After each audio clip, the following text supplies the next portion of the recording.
আমাদের উচিত দিনে কমপক্ষে 100 বার করে হলেও আলহামদুলিল্লাহ পড়া যাবে? যে কোনো অবস্থাতে আলহামদুলিল্লাহ আলহামদুলিল্লাহ। ভাই কেমন আছেন? আলহামদুলিল্লাহ। ভাই পরিবার কেমন আছে? আলহামদুলিল্লাহ।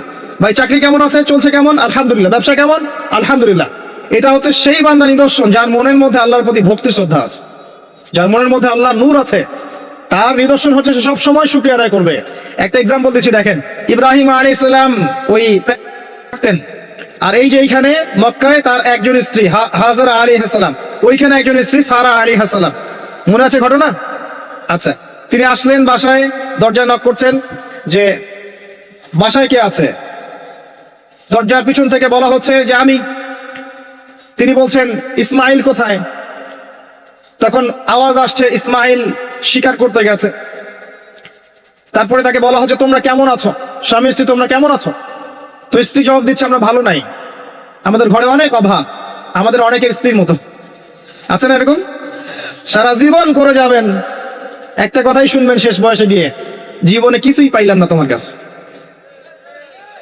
নিজের মাথার ঘাম পায়ে ফেলে করতেই থাকবেন, করতেই থাকবেন, করতেই থাকবেন, করতেই থাকবেন, কিন্তু আপনি শুনতেই থাকবেন, শুনতেই থাকবেন, কিছুই করলাম না, কিছুই পাইলাম না, কিছুই পাইলাম না। অমুক ভাবি কত ভালো আছে, অমুক কত ভালো আছে, অমুকের এত আছে, অমুকের তত আছে। সুবহানাল্লাহ।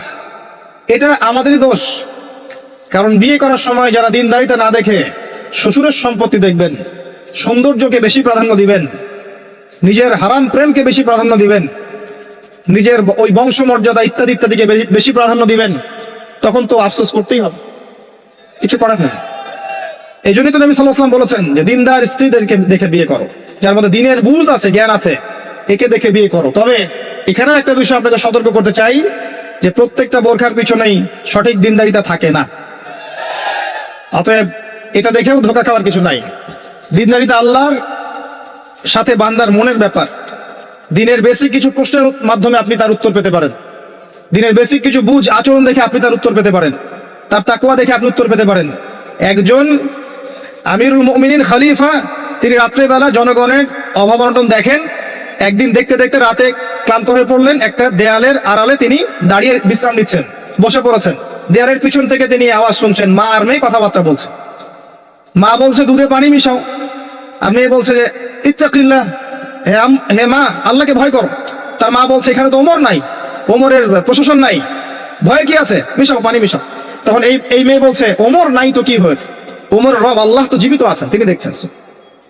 ওমর রাদিয়াল্লাহু আনহু পরের দিন ওই বাড়িটা মার্ক করে রাখলেন রাত্রেবেলা। পরের দিন তার ছেলেকে নিয়ে আসছেন এই বাসায়, এসে মেয়ে দেখাচ্ছেন, এই মেয়ে পছন্দ হয় কিনা দেখো।